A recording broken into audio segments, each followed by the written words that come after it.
Nowadays, 60% of adults have back pain every year. What I will show you in this video is that what we teach at school to our children plays a huge role in this massive prevalence at a later age. We will discuss about quality of sitting more than about quantity of sitting, but both topics are extremely relevant. You could see this video as some kind of intro video to the TED Talk that I'm gonna give in Geneva in July if the virus is not messing up everybody's planning again. To understand the problem, let's go back to some basics on what is healthy sitting. If we want to give you the 1-minute version of it, I will say, well, look, gravity will always bring you in this direction. This is problematic because 1, it overloads the discs in your lower back, 2, it pulls your shoulders and neck forward, which is a source of neck strain, headaches, shoulder pain, etc.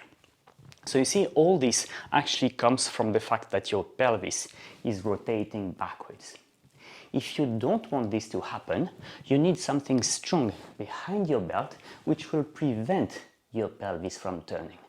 So the 1-minute advice that we could give to people on how to sit well is to say, well, look, you need strong pressure from your heels on the ground so that you get a push to get you at the back of the chair, where you will need the lumbar support, which will hold your pelvis and therefore prevent slouching. So this is proper sitting.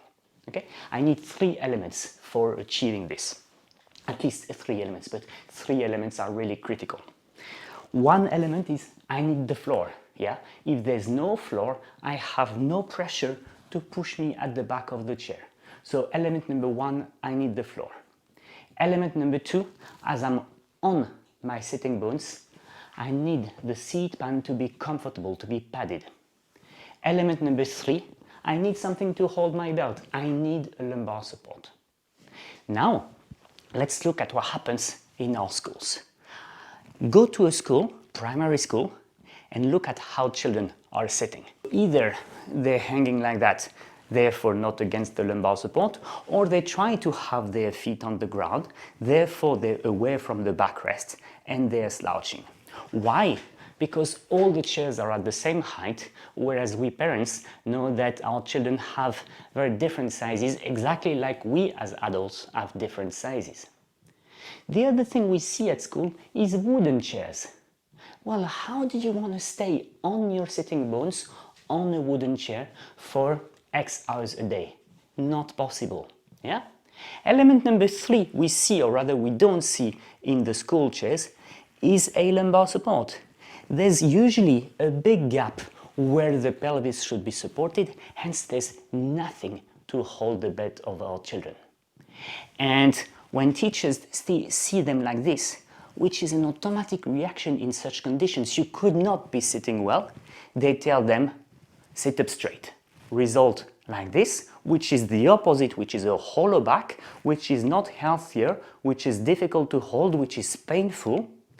And the hidden message behind all that is that if this is unhealthy, and this is supposed to be healthy but it's painful because it's not healthy, well, abandon the fight. Posture is a too complex topic, leave it to the next generation. Yeah? And therefore nobody cares about posture. Some teachers will be, yeah, our children sit too much, we really need to have sit too much on the chair, we really need to make them move. And what they do, they make them sit on the ground. The ground is even worse, as you can see on the picture. The back is rounded because when you sit too low, your hip joint is under massive pressure, and that being painful, you will tend to reopen. So sitting on the ground is not an alternative or is not a postural variation to sitting on a bad chair. What we need to do is to improve the chairs of our children, and my suggestion is 3 things. Thing number 1, we need footrests. Yeah? They can just be simple plastic blocks, of 2-3 sizes, and with that we should be able to give to most children the foot support that they need. Thing number 2, we need chairs that are padded on the seat pan. Thing number 3, we need chairs that are that have a lumbar support and that have also a padded lumbar support, because of course if it's made of wood, the pressure points that I was describing under the ischial bones will be behind the belt.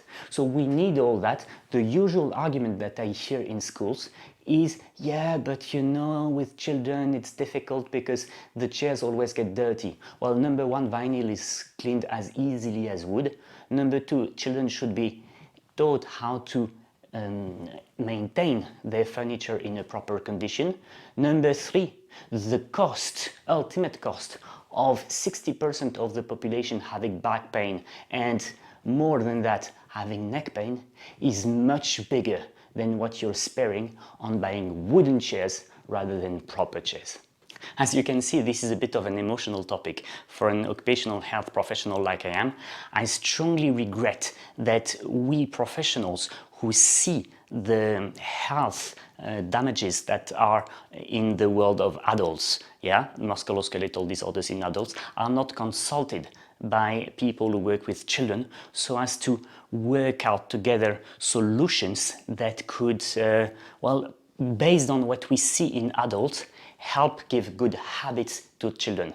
In other words, my job as an occupational health professional is to correct bad habits of adults. Well, my goal for the next 10 years is to help give good habits to children, because I think that this is one, much easier, two, much more durable.